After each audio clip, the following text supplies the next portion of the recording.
right, good morning, everyone. So we've got a number of things to go through today. For those of you who are joining, welcome. Hi, my name is Jay, CEO of CashFlowDiary, and what we're doing is we go live every day in the month of August as well as April, and it's a little thing we call LEDA, and it's fun. For us, it gives us an opportunity to make sure that you know all about who we are, what we do, and in this particular case, well, some of you may even decide that, you know what, now's the time for me to become an entrepreneur. And that's exactly what we do. Is we are here to assist in your transformation. And that's what I tend to like to call it, because it's a transformation process. It's not something that just happens in a weekend or because you, I don't know, 3-day boot camp or something.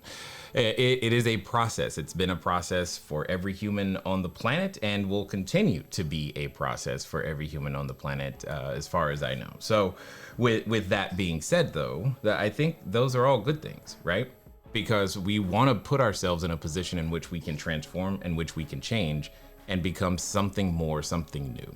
And that's exactly what this is about. So we focus on cash flow. That's the name of the company, CashFlowDiary.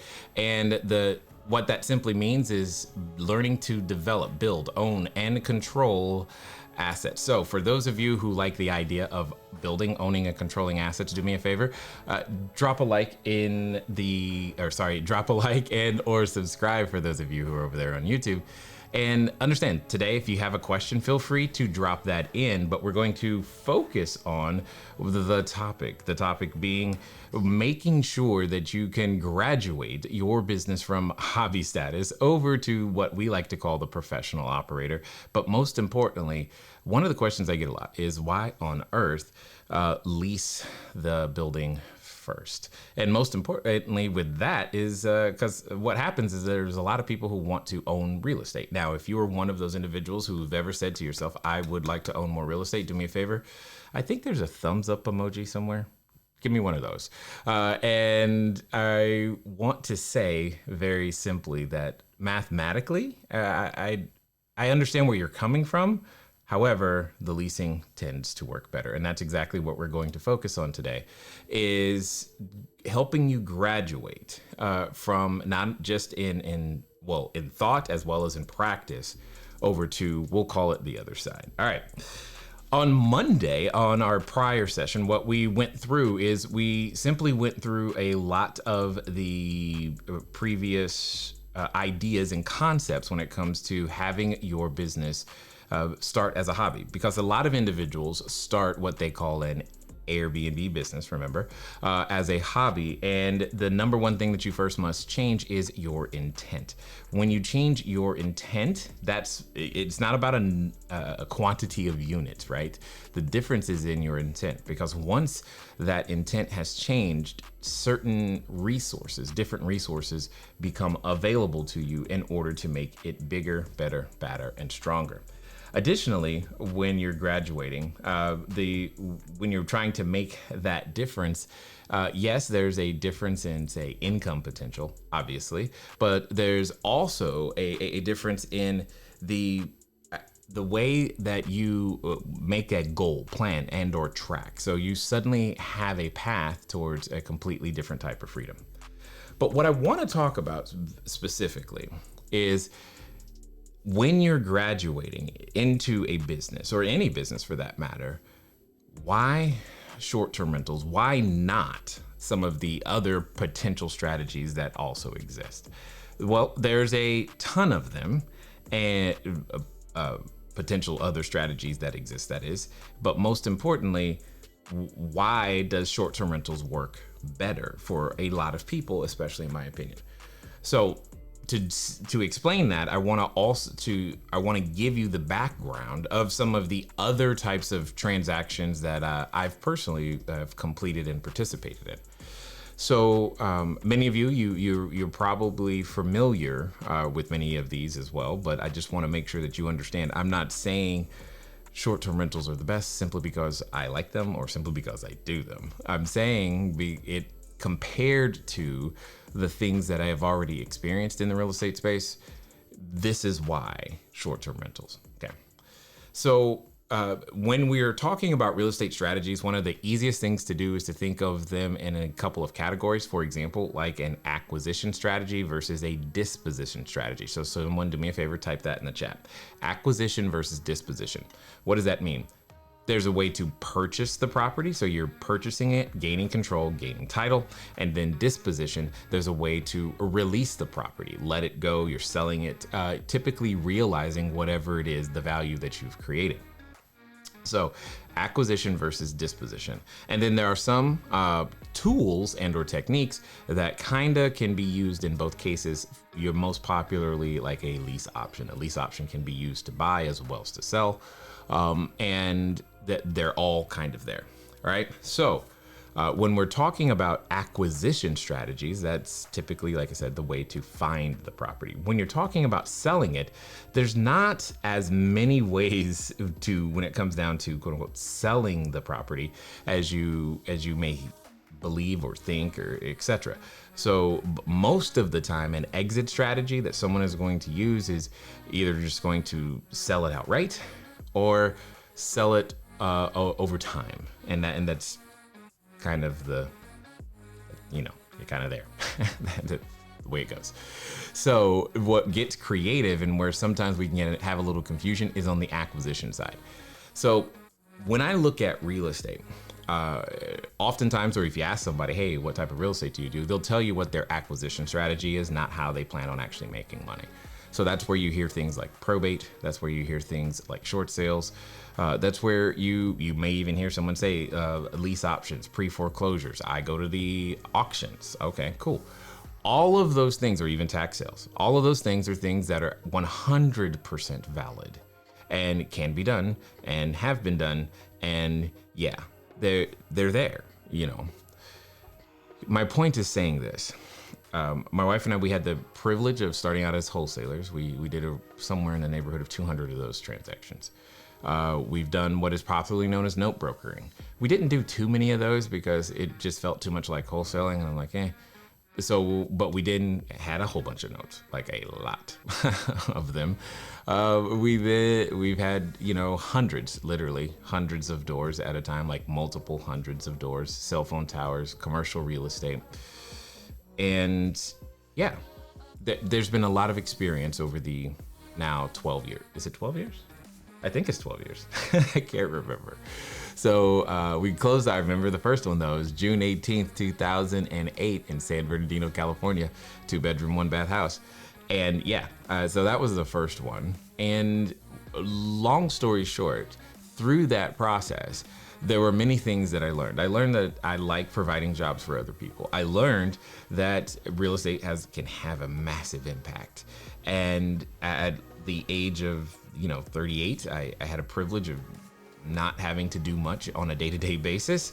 And it was interesting to have that experience. I also learned that I enjoy helping other people be able to do the same thing. And I learned that cash flow, your cash on cash return, is really, really important, especially early on in the process, because being able to get a property is one thing. Being able to get multiple properties, multiple locations, hundreds of units across many different states, that's something completely different, because now you're learning team building skills and systems and all kinds of, things like SOPs, standard operating procedures. And that is part of the future for those of you who wish to have a larger portfolio, which is great. Awesome. Do it. Real estate syndication. Again, my only point is to say that there's a number of things that I've been able and had the privilege of trying and doing and completing and blah, blah, blah, blah, blah. Here's my point. Through that time, one of the things that always got under my skin and still does to this day is how long it takes to get the first one done. That's one of those things that gets under my skin. It's like, oh my God, it can take so long. And sometimes as a human, we don't give ourselves enough time to become the person necessary in order to get one transaction done. Now, I also must say, I wasn't looking for short-term rentals. I was introduced to the idea through one of my existing students when they came to me and said, hey, have you seen this? And I hadn't, and I'm like, okay, cool, let's look at the numbers. And then it's very simple for me. There's a guy out there, many of you know him, Russell Gray, of the real estate guys, and he says very simple stuff. I love simple because I can do those. Do the math, and the math will tell you what to do. It's very simple for me. The math, when you look at it, told me what to do. And what it said was, you need to double down on this because you can increase your cash on cash return when done accurately and properly and with the correct systems, and you can expand a portfolio. See, here's the difference. When you're going out there to build your, portfolio, what you want to put yourself in is in a position in which you can keep building the portfolio. Oftentimes, like I said, we can get to that first property, but how do you get to the second, the third, the 300th? Right? Without making things incredibly too complicated. And that's the part that I believe for most individuals who are starting today or looking to continue to get more units, more passive income, you want that all of those things, I think very, very strongly that this is really why short-term rentals is the place you should be. So I want to show you something right here. Let's see if I got this.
Boo.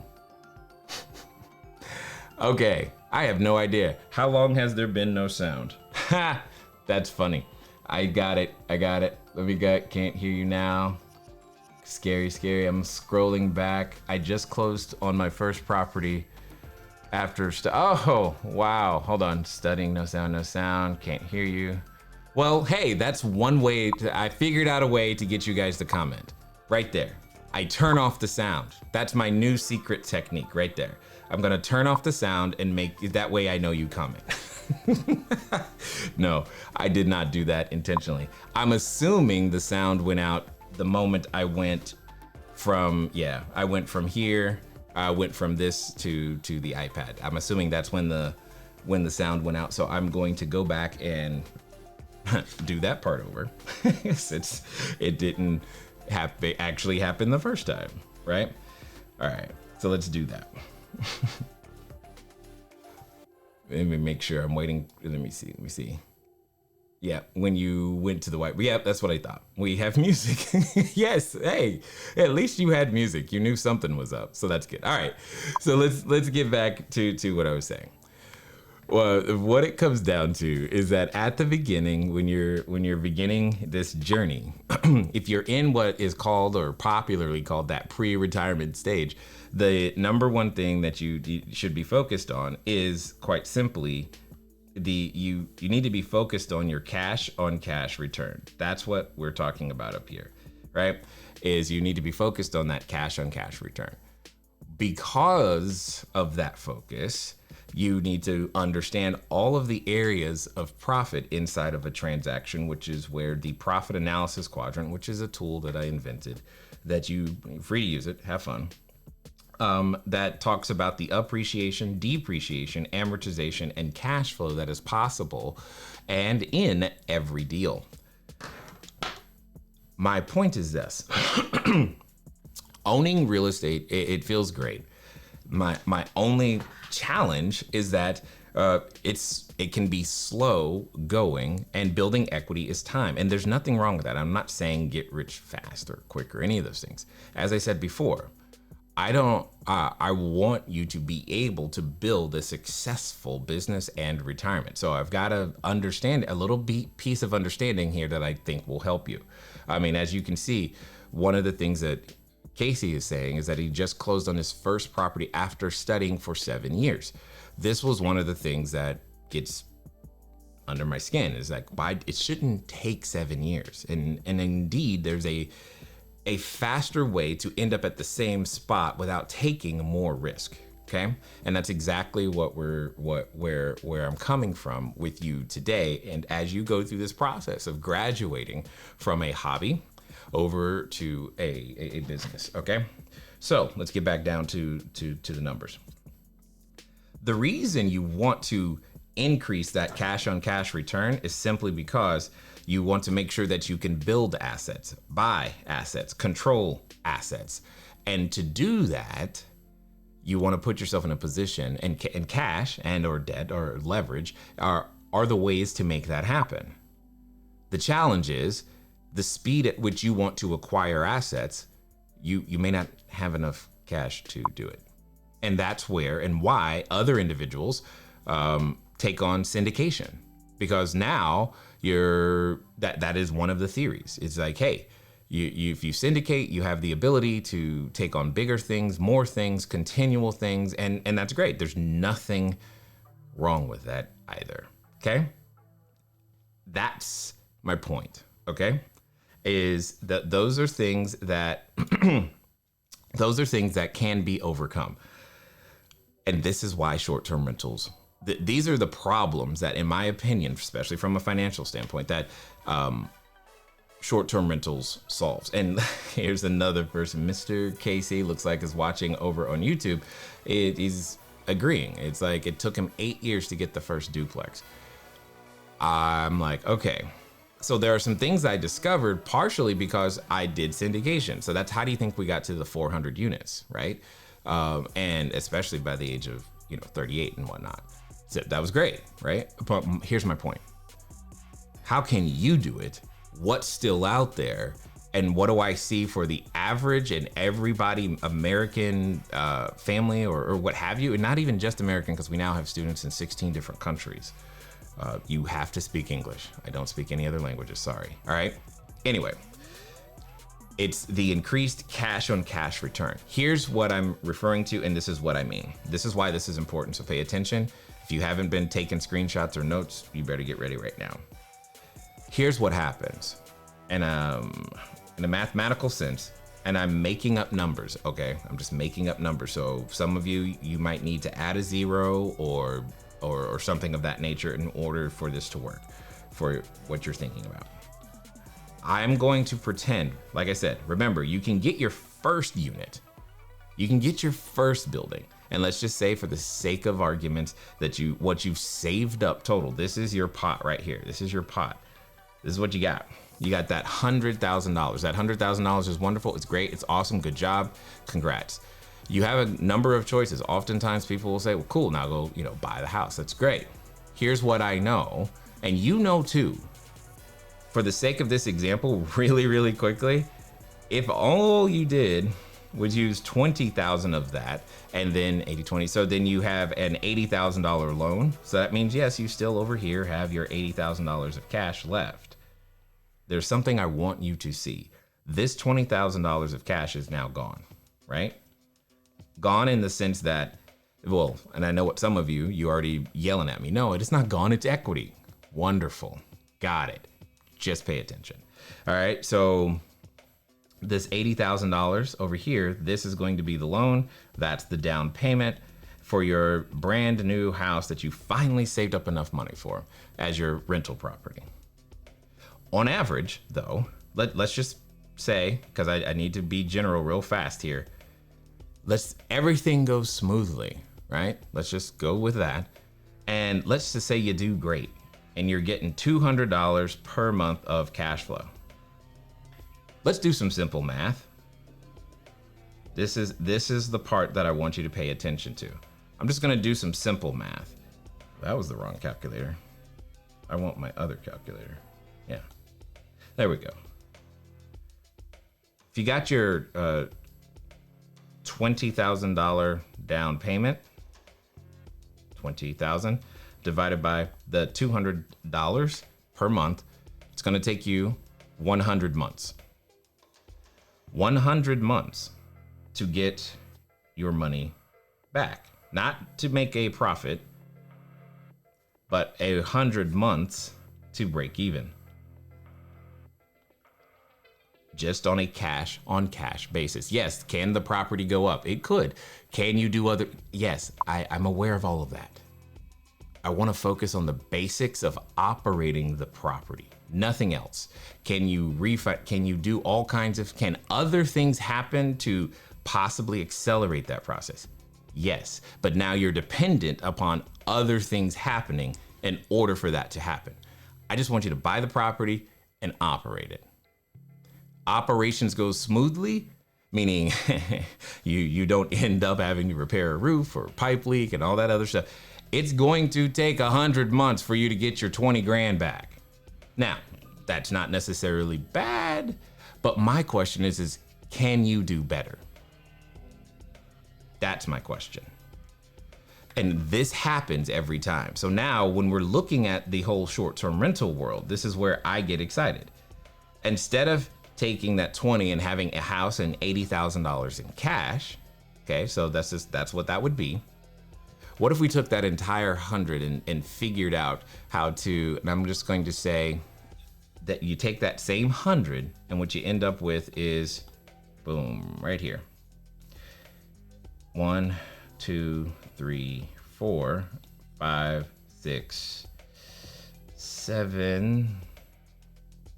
I'm pushing it. I'm gonna say 7 short-term rentals. Depending on where you are geographically, you might get an 8th one. It's possible, but that would take some extra negotiation. So I'm gonna say 7. Here's what, whoops. And for the sake of this conversation, here's what I also know.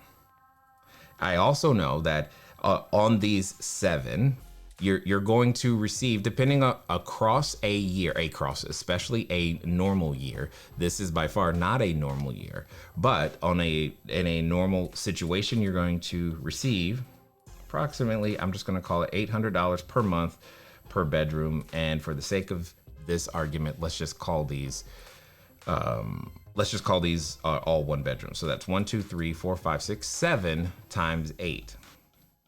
So I'm gonna go back to the calculator. 7 times 800 equals $5,600, right?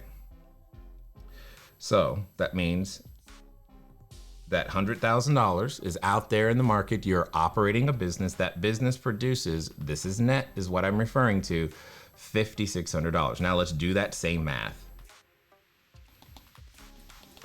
100,000 divided by 56 equals 17.86, which is close to exactly what I expected. I often tell people, depending on geographic region, it's anywhere from 10 to 18 months for your money to come back. And this now becomes a very simple question, in my opinion. Would I rather have it back? Would I rather have my original money back in 100 months or 10 to 18? Again, all I'm talking about is operations, nothing else. Just operating the property, learning to operate it, pleasing customers, doing it again, doing it again, doing it again. And look at where you end up 10 to 18 months versus say 100. These are scenarios that we can, we game out and help people with all the time, but it's understanding that one is a higher cash on cash return, and that's what matters. Period. That's what matters. Because now, let me take you to this next step, because this is where I get overexcited, honestly. Because what I'm saying is, it is not just a theory, but what ends up happening is now 10 to 18 months later, 10 to 18 months. So this is into the future. The virus is gone. I know, right? The 10 to 18 months into the future, this is where we are. You've got your 100. That's what we started with, right? Yeah, we did 100,000 on this example. Well, you got your $100,000 back and your 7 short-term rentals in this particular case, which in another 10 to 18 months is going to produce another $100,000. See, this over here, this becomes what I like to call that golden goose. And you've heard this before, right? And it keeps laying what I like to call down payment eggs. That's what it does. It keeps laying down payment eggs. And now you've built a system that produces, literally produces cash for your future asset building. Because it's easier to keep buying assets if you have a system that produces the resources to buy them. This, from a mathematical standpoint, is why short-term rentals. Now, I want to check, and I'm sure that some, oh my God, sorry, give me a second.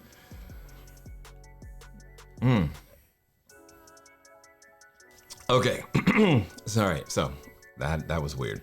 So now I also want to attack this same question from a philosophical business standpoint as well. Why short-term rentals? Why specifically in this case, why lease versus own the property first? Because when an individual comes to me and tells me I want to own property, sometimes they're dead set on what they want to do. And I get that that's what you've been told and that's what you've heard for a long time. I'm not saying that it doesn't work. I'm saying that's not necessarily in your best financial interest. It's about sequence. Someone please type the word sequence in the chat, because it is everything. Getting it out of sequence is the issue. First, you must build something that can keep producing more and more cash so that you can then go buy real estate. Period. But let me give you another few reasons why the doing it this way makes way more sense. See, do you remember that first time you learned to drive a car, ride a bike, right? You remember that when you were learning? Especially those of you who who know how to drive a manual transmission car. If you know how to drive a manual transmission car, raise your hand, give me an emoji in the chat, because I want, can you drive a manual transmission car? You know exactly what I'm talking about when I say this. If you can't, you know why, right? You're there's another pedal. What do I do with that? Anyway, my point is simple. That first time you try any skill, driving a manual transmission, driving a car in general, baking a cake, who knows, during this pandemic, you probably had some time to try some new skills. You weren't good at it. You can say, I'm great. Yes, you know what? You as a human being, you are awesome. But in your role as a baker today, especially it being your first time, you're not that great. Now you can become great, but you don't start there. And that's okay. This is a concept that I often say every master was once a disaster, because that's the truth. You weren't born good at the thing you do. You learned that there's a skill there. So check this out. Here's what we do traditionally. This is what's accepted.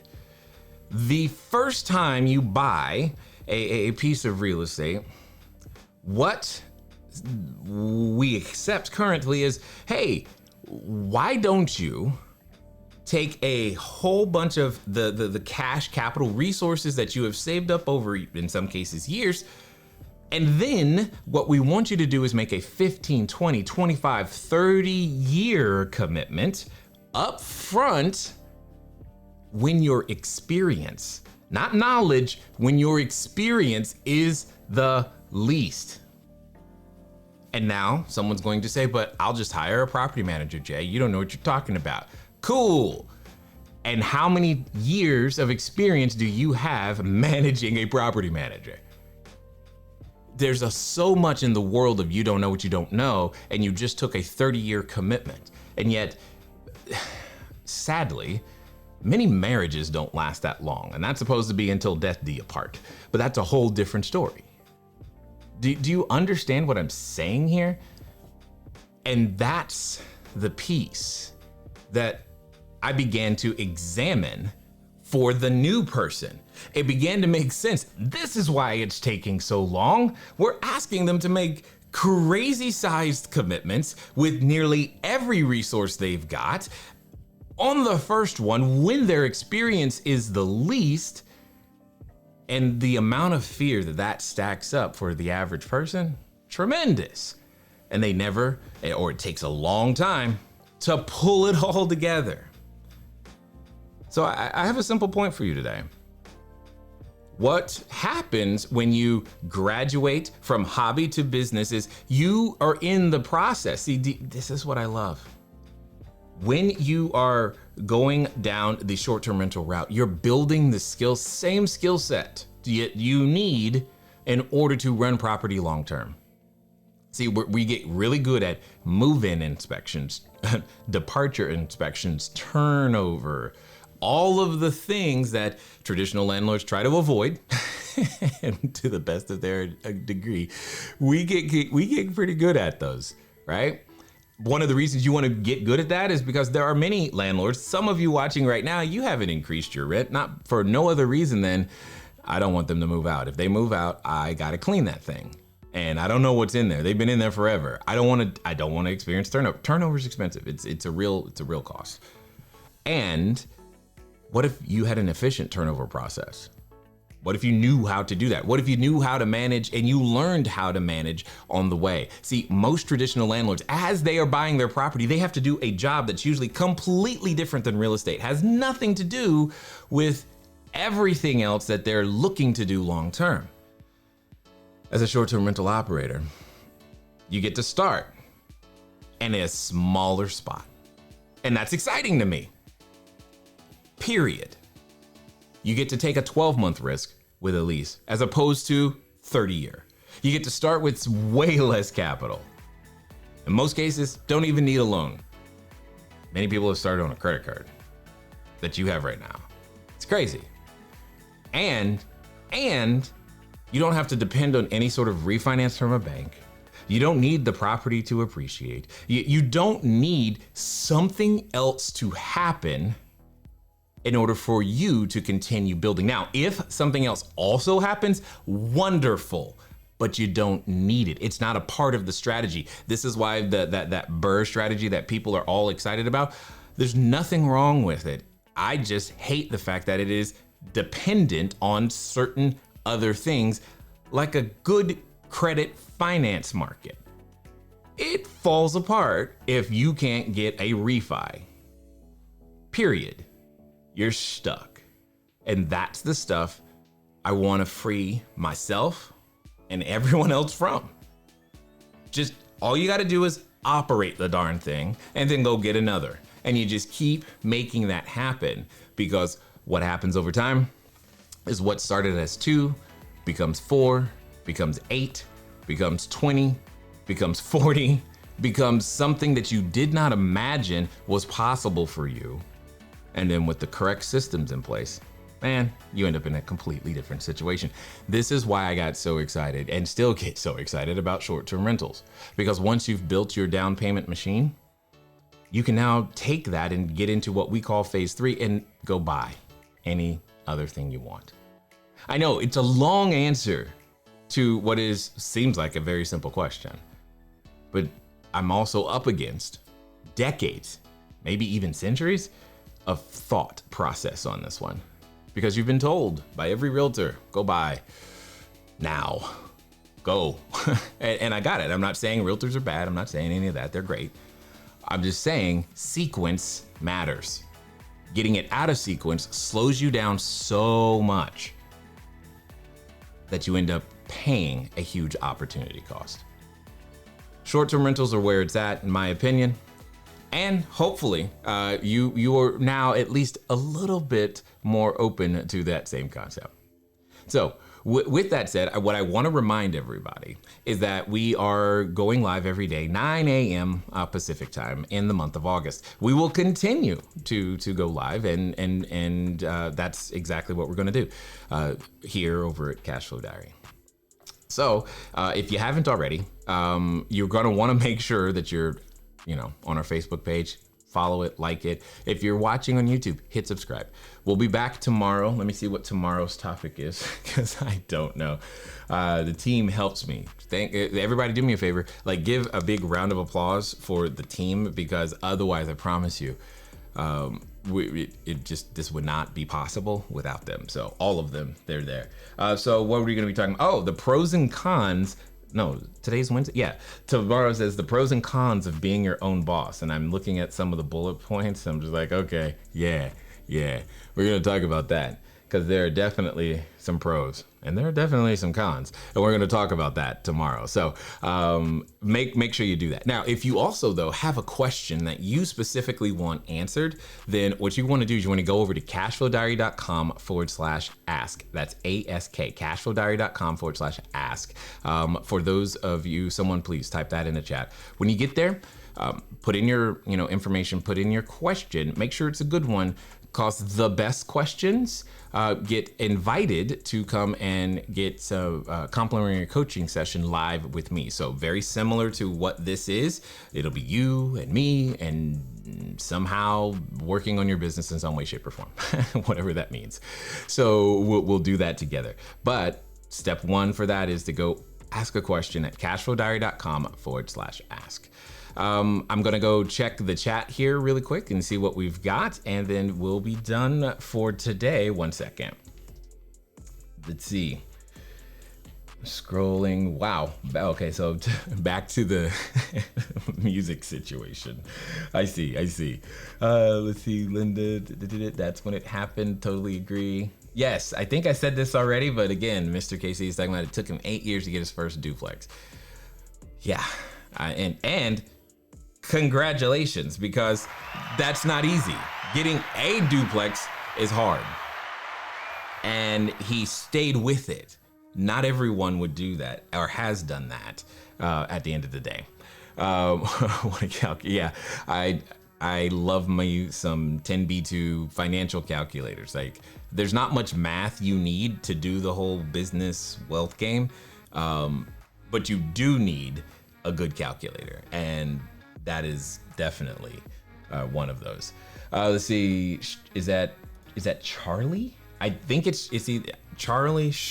I'm sorry, I don't really know. It says I'm sold. I'm not even sure what that means right now, but go ask a question. Or hey, you know what, Charlie, if you want to make sure that you get all of the prior sessions that we've done for the month and get notifications for the ones that are upcoming, go to cashflowdiary.com/live, LIVE, and you'll make sure that you can get that, because we've got some more. I'm looking at the calendar. We've got a lot of great information, like next week, because a lot of people have been asking.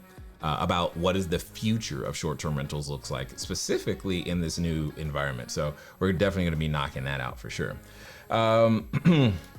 It says, this blows my mind. Yep, just getting started. That's all I know. Is there a way to find areas that allow short-term rentals? Yes. So here's what I will do. I will give you a quick Google search. Okay, so I'm talking very fast right now. I'm going to tell you exactly what to do to be able to figure this out. And I'm going to say also, I take issue with the word allow, and you'll just have to stick around to understand that for a while. But a quick way to do a Google search is what you want to look for. Here's literally the phrase. It's short-term rental ordinance. Okay, those are 3 words. Space, city or county name. Short-term rental ordinance, space, and then city or county name. And you're going to look for something that comes up, not from a newspaper, but from a governmental website, which is normally .gov in the United States. Okay, that's what you're looking for. That'll get you started. Hopefully that helps. We can talk. I'm pretty sure at some point during the month, we'll be talking about that as well. Yes, Casey, sequence is everything. Getting it out of sequence. Again, I want you to own property. I just want you to keep buying it, because once you bought one, there's a slowdown that happens. And if you don't have something over here that can keep producing more capital, you're going to be subject to that slowdown, and that's going to cripple your capacity to continue to purchase. I don't want that for you. I don't want that for you. And again, I know this. I'm doing this. You, our students are doing this. If you don't, then okay, that's fine. I mean, if you still want to go buy, go buy. But understand, you're paying a massive opportunity cost. That's all I'm saying. Says, excellent breakdown on lease versus owning. Perfect. Glad to hear that. Thank you. Glad you like it. So I got lots of hands up, and yes, every master was once a disaster. Oh my gosh, someone said none of my marriages lasted that long. I'm sorry. Yeah, but you really understand my point then, is the amount of risk that you're taking when you buy that first property. It's like, come on, you know? And Mary's, I think the guy, and that's my point. That's my point. Yes, you can get a property manager to handle some of the day-to-day stuff, but how do you keep them accountable when you don't know yourself? You just don't know. You don't have the experience to know what it looks like at the beginning. This is why I have issue with how we currently do real estate, right? Let me see. It says, not kidding, this is amazing. Well, I'm glad that's the case. Mr. Casey giving I'm gonna go with, that's a round of applause for the team, because they absolutely deserve it all the time. And yes, please go over to cashflowdiary.com/ask. And yes, you can also find some of these links in the description. If you're on Facebook, it's above, and YouTube, it should be below. But we have a number of them there for you. Okay, let me see, where am I going? And I was sold on my calculator. Got it. Okay, yes. And all I'm saying is just, it's math. When you do the math tells you what to do. And the math was very clear to me, like, wait a minute, I can get my money. Well, yeah, let's do that. Period. Let's do that. And then we set out, what was that? I think it's four years ago and some change now, to convert everything from that traditional stuff to this. And then about a year into it, we started teaching other people, and we started seeing what was happening for them. And just, you can't stop me now. I'm pretty fired up. So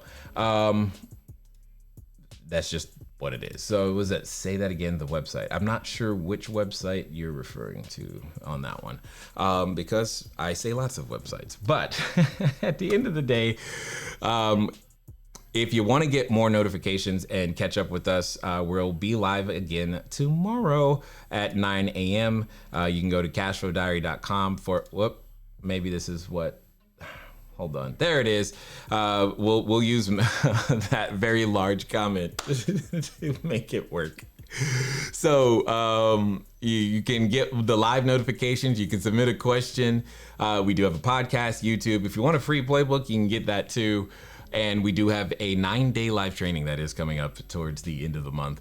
If you want to be there, that training is going to be on fire. I can tell you that the people who have attended that within and actually follow through and everything within a couple of months, they have transformed their I'll call it their pandemic experience because that's just where it is.